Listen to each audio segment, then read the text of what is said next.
Hey everyone, welcome back. I'm Michael and we're going to be getting right back into some more Reddit stories. If you enjoy the video, make sure to leave a like and subscribe. Now, without further ado, let's begin. This story was posted by a deleted account in the trueoffmychest subreddit. The post is titled, "Yesterday I went to a furry event with my boyfriend. I think I now got the ick. I feel bad for that. I didn't even know what a furry exactly was before I met him. We were together for literally 3 whole years until we moved in together. I found one of his furry outfits while I was helping him move his clothes into our apartment. At first, I thought that maybe at some point he had worked in children's shows or selling things in the subway. Then I also found a common foxtail and thought it was something kinky, but it's not. He got nervous and confessed to me that he is a furry. I looked at him like, what the hell is a furry? Anyway, he explained to me that years ago he created his fursona, and it is a hobby that makes him feel at ease and happy. He said that he hid it from me because he was embarrassed and scared that I might leave him or laugh at him. He's a serious and professional man, not the kind of person who would dress like that. I assured him that I wasn't going to leave him and that I love him, that knowing my boyfriend uses a fox suit was the least attractive thing in the world, but I support his hobby. I didn't really think much about it. Did it seem weird to me? Yes, but at the time I thought I loved him so much that I was going to support him. It's just a hobby he does rarely, so it's not like he talks about that in our day-to-day, neither is it his way of being himself. He said he just likes to do the character, and it's not something with a deep meaning. It's been a year since that, and he's invited me to a furry event for the first time. I've never gotten into furry events because it's not my thing at all, but he invited me really excited and shy. I couldn't refuse to go with him because I also wanted to go and see what it's like and know that world.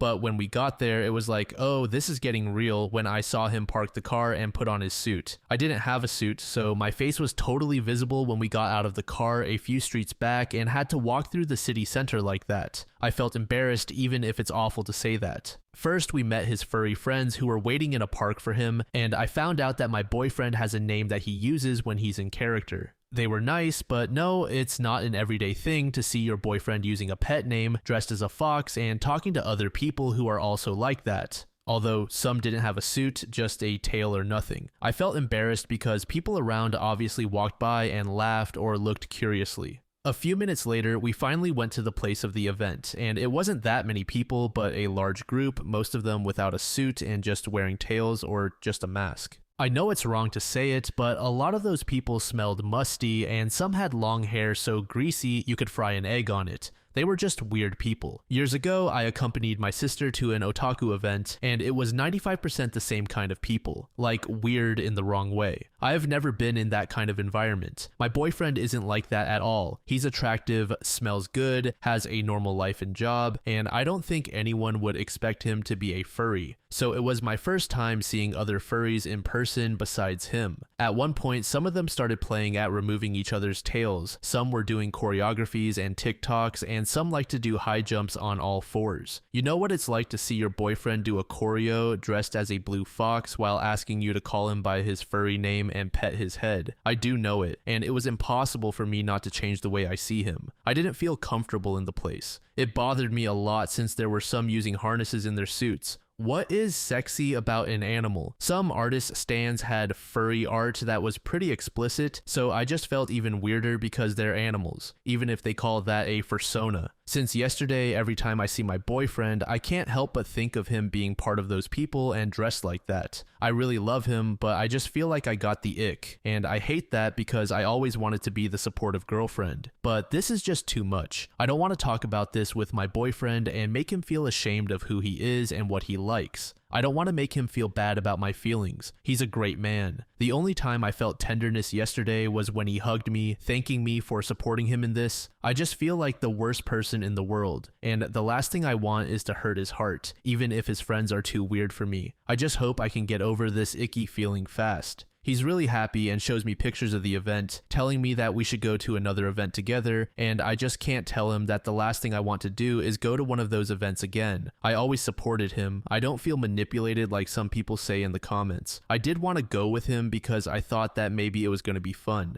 Edit, he's not into anything He told me that his character is a performative thing that he enjoys doing from time to time, but doesn't find it exciting or comfortable fetishizing a persona because at the end of the day, he's just creating a character. Then he told me that for him, it's like a person getting aroused by being dressed as Mickey for a play. He can't feel like that and finds it weird. We literally live together and share the PC. If he had strange movements, I would notice them. He goes to those events very occasionally because he doesn't like the weird side of furry culture. I know he's not a pervert, and no, my intuition doesn't tell me that he is. My intuition just tells me that the people at that event smelled funny and that I don't want to set foot in that place again. User LL said, I think it's time for a sit-down conversation. Tell him that you support his hobby, but that you're not interested in taking part because it makes you personally uncomfortable. Not him, but the other people and the vibe. Hopefully he understands and you'll be able to get over the weird memory. If the ick sticks though, unfortunately it is what it is and you're not compatible. But if he's as good as you say he is, I think you can probably get past this as long as you're not involved. To this, OP said, yes, I think what stops me from doing it is that he told me his previous girlfriends laughed at his hobby or criticized him because he doesn't look like the kind of person who's into that. It was very difficult for him to show himself that way with me. I never really expected to be in this situation, and I don't know how to broach the subject without making him feel bad because he just wants my support.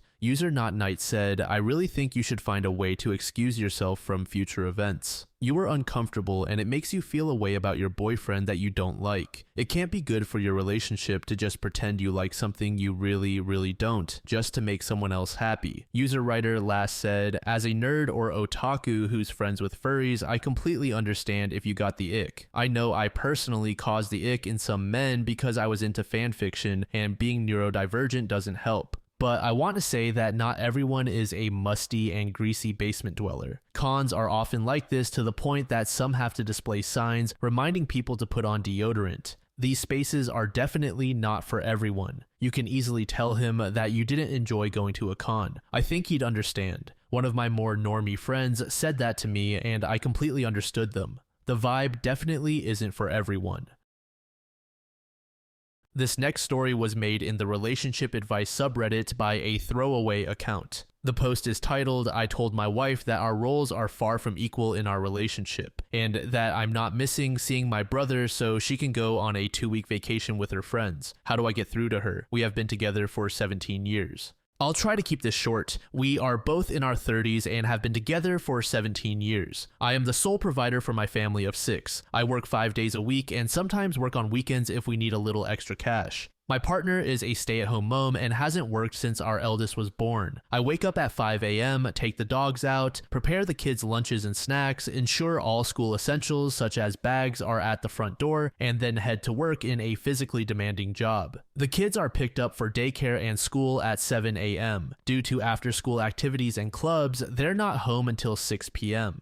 I come home at 7 p.m. and make dinner most nights. I help with homework, do bedtime for the little ones, wash dishes, take the dogs out for a longer walk again, and if the house is a mess, I will clean it. I pay for everything: mortgage, bills, insurance, groceries, clothes, toys, technology, after-school activities, dates, and I even hire a woman to deep clean the house once a month. My partner wants to go on a 2-week vacation with her friends, which will overlap with the weekend away I had planned with my brother, whom I rarely get to see as we live so far apart. She wants me to cancel my trip because she's tired and needs a break. We got into an argument over it in which unkind things were said on both sides, but I am unwilling to budge on this. How do I get through to her that I need some rest? I pay for everything and handle housework and childcare while my wife is a SAHM. She wants to go on a 2-week vacation with her friends, which means I won't be able to go on a weekend trip with my brother that was planned well in advance. We argued in which she told me I need to help out more, and I basically said what's in the title, how do I get through to her? Additional info.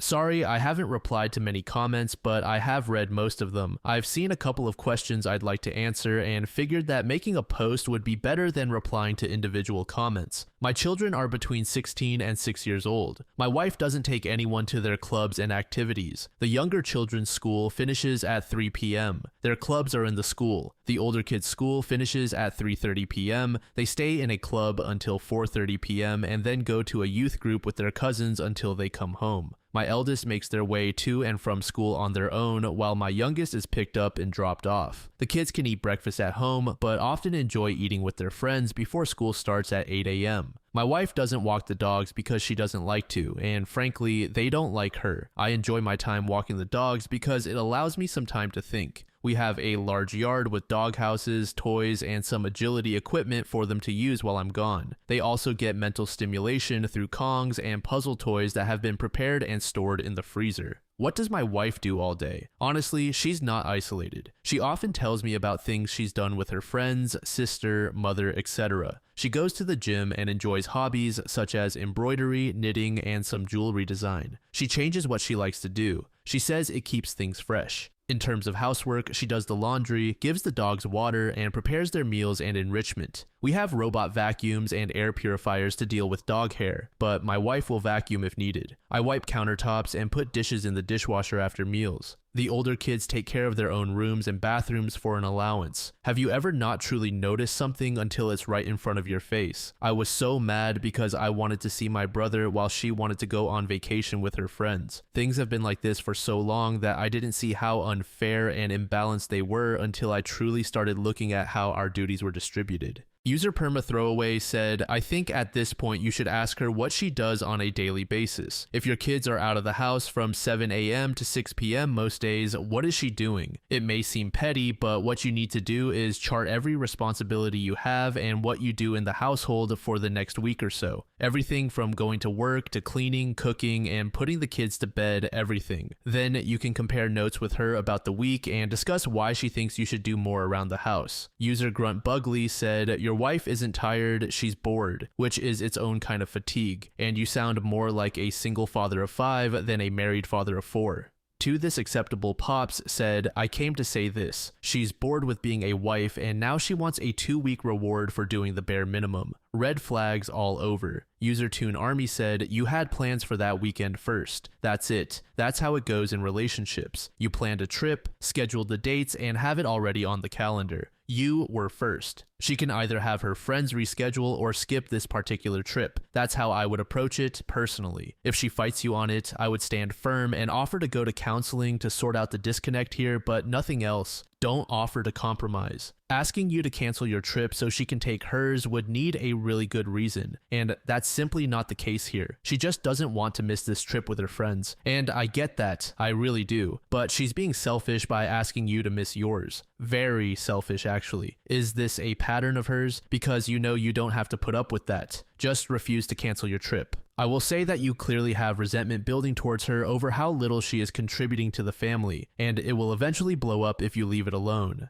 Counseling to communicate about this better would likely help your relationship. Update. Some of you have suggested that I enable her behavior, and I'd like to address that to explain how things got this way to begin with. My wife worked from age 16 to 20, but I'd often come home after work during the early stages of her pregnancy, and she would tell me how bad the morning sickness had been and how she was getting in trouble at work for being late or not showing up due to the issues she was having. One night, after a long discussion about things, she suggested that it would be easier and better for her and the baby if she stayed home during the pregnancy. I was reluctant at first because we weren't exactly swimming in cash, but ultimately the health of my wife and child was more important than a few months of added stress. To save money, we moved in with my wife's older sister and her husband. The pregnancy wasn't easy on her. She was often cranky and uncomfortable, which made her quite mean, rude, and a bit handsy. After further discussions with my wife and her sisters, I took on more of the household duties such as cooking. When my eldest was born, my wife's sister helped with childcare while I was at work for the first year. However, after she and my wife had a fight when our son was about a year old, we moved into our own place. My wife struggled during the day when I wasn't there to help, so we ultimately decided to put him in another daycare facility. I would drop him off on my way to work and pick him up on my way back home when I finished.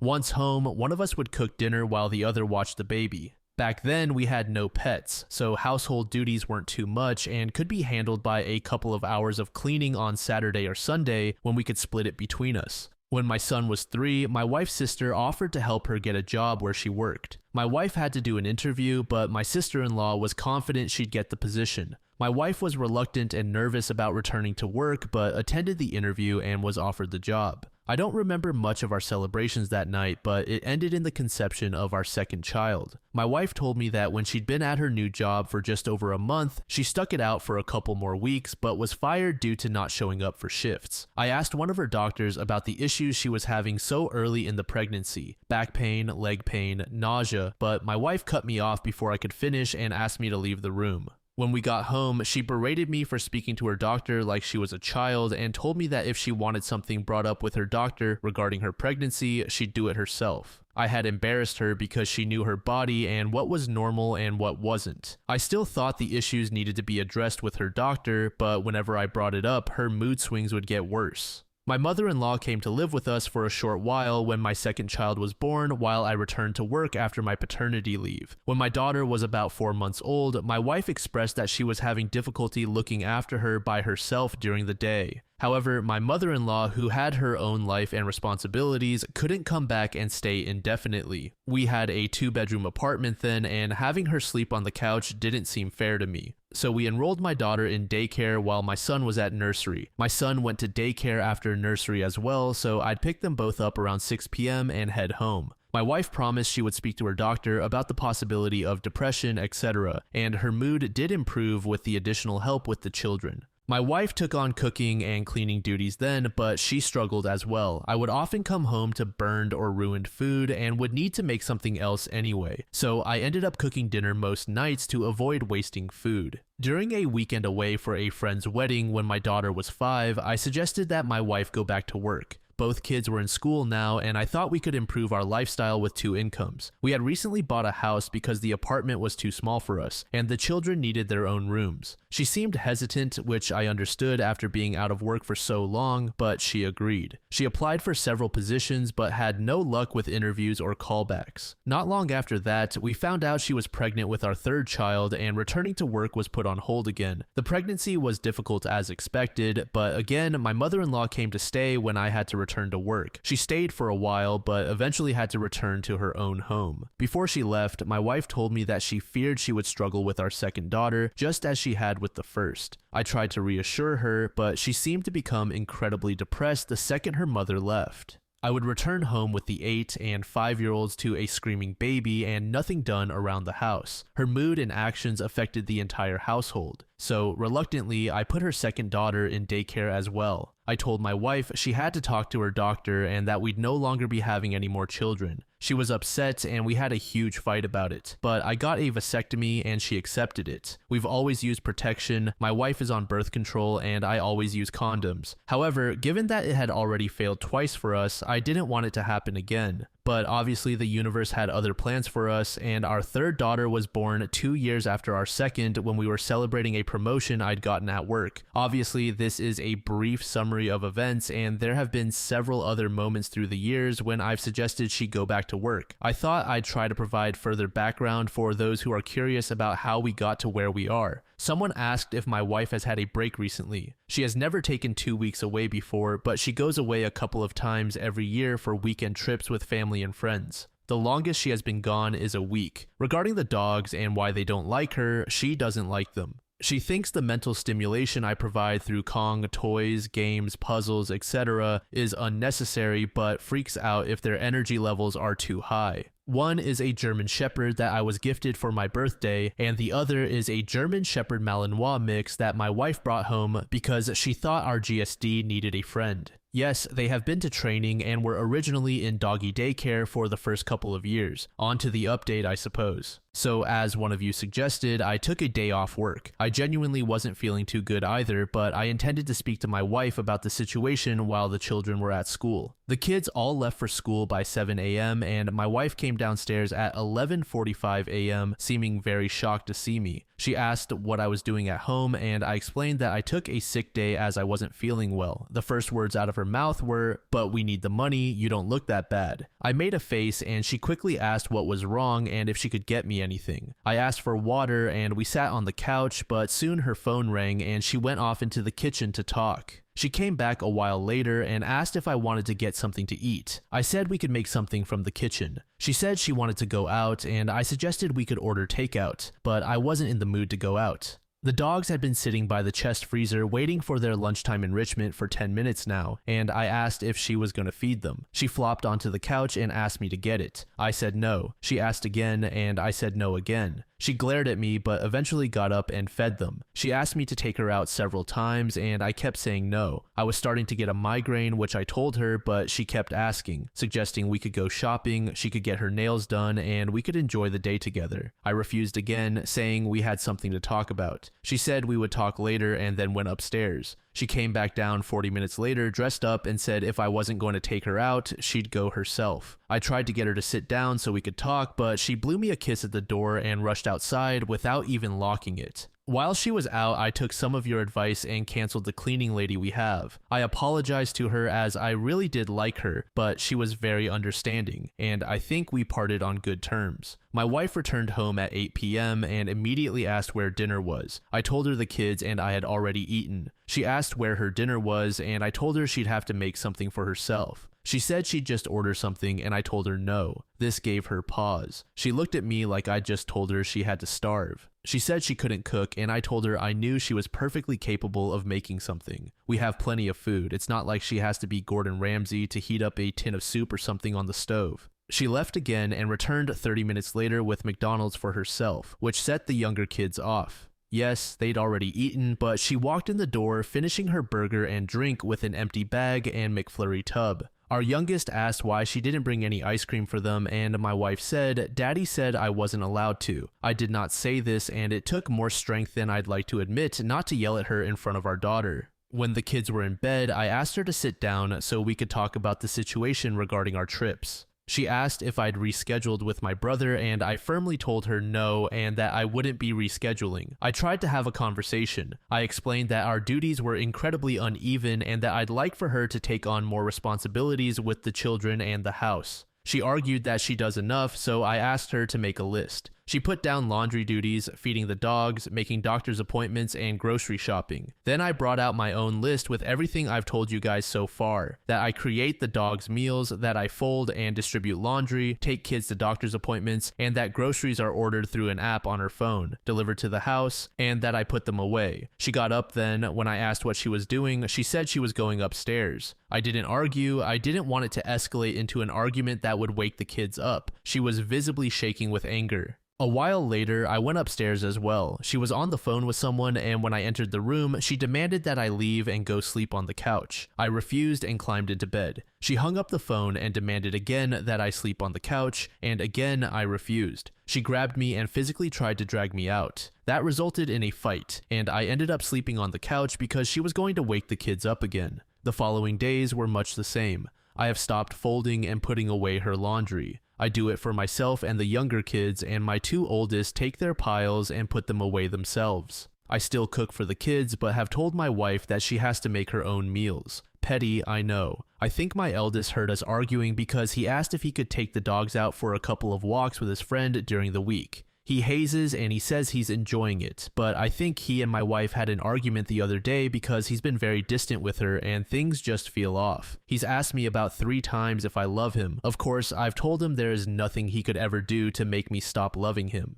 Yes, I've tried to talk to him about it, but he doesn't want to talk yet, and I need to respect that. I think pushing him could be a mistake. Thursday night, my wife asked if we could have a drink since I had to leave on Friday to see my brother. I had one drink, but honestly, it went right to my head, and I just wanted to sleep. She kept trying to initiate sex, but I wasn't in the mood. I woke up Friday morning and my wife was gone. So was her suitcase. I've texted and called, but there's been no answer other than a text telling me we'd talk about it when she's back. She ignored me and went on her trip regardless, and I am furious. I have left her some cash in the bank account she has the card for, but have removed everything else into another account. I had to call my brother to explain why I wouldn't be coming to see him, and he arrived here on Saturday with my nephew and 2 nieces. The house is very full, but honestly, it feels more open than it has in a long time. The kids seem relaxed, and so do the dogs. I don't know what will happen with my wife, but I am done. I can't afford a lawyer right now, and unfortunately, I don't know anyone who could give me a deal or do me a favor. But this marriage is over. It should have been a long time ago. Update 2. I'm sorry it's taken so long to update.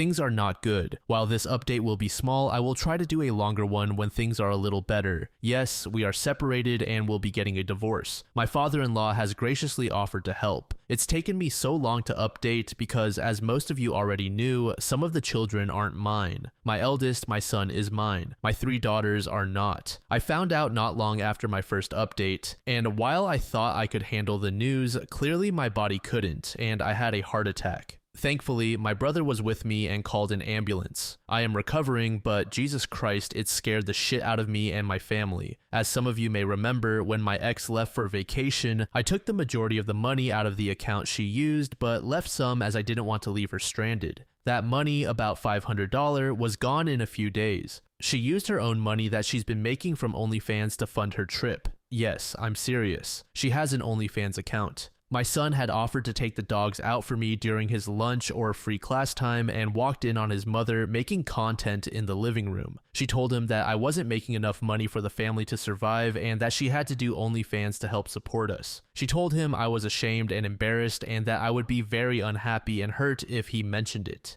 She said that doing so could ruin our marriage and lead us to divorce. My in-laws know everything, as my brother had to call them to help watch my kids while I was in the hospital. My father-in-law is furious and my mother-in-law is just devastated. She keeps apologizing to me as if she's the one who betrayed me. My ex moved out. She tried to make me leave so she could stay in the house with the kids. But after a conversation with her father, she's renting a place. My eldest daughter and my son know the girls aren't mine. My ex told them after they said they didn't want to go live with her at her new place. My mother-in-law was with them at the time and, according to my daughter, began screaming at my wife for her behavior. My youngest 2 don't know yet, but they will. This isn't something I can keep from them forever. They already know that something is up. I've cut my hours back at work and have been able to work from home. It's obviously a desk job for now, but I am thankful to my boss for working with me on this. I came home to find out that my mother-in-law and one of my sisters-in-law had cleared out my wife's hobby space and made it an office or den for me. I am very grateful for their support during this. I know it can't be easy to take the side of your daughter/sister's ex-partner during a breakup, but I appreciate them. While things aren't great by any stretch of the imagination, I feel strange. Things seem calmer without my ex in the house. There seems to be more laughter around the place, even the dogs appear more at ease. But I am so angry, which obviously isn't good for my heart, but I've wasted a huge chunk of my life raising kids that aren't mine in a marriage that was fucked from the beginning. Now, please don't take what I said as me saying I regret my girls. I don't at all. They are smart, beautiful, cheeky little weirdos whom I love with all of my heart, but the betrayal stings. The fact that I've been working my ass off for years while she's been making thousands on OnlyFans and keeping it all to herself stings. I am ashamed, humiliated, embarrassed, angry, relieved. It's a mess of emotions in my head, but I know I'll get through it. Hopefully, I need to for my kids and dogs.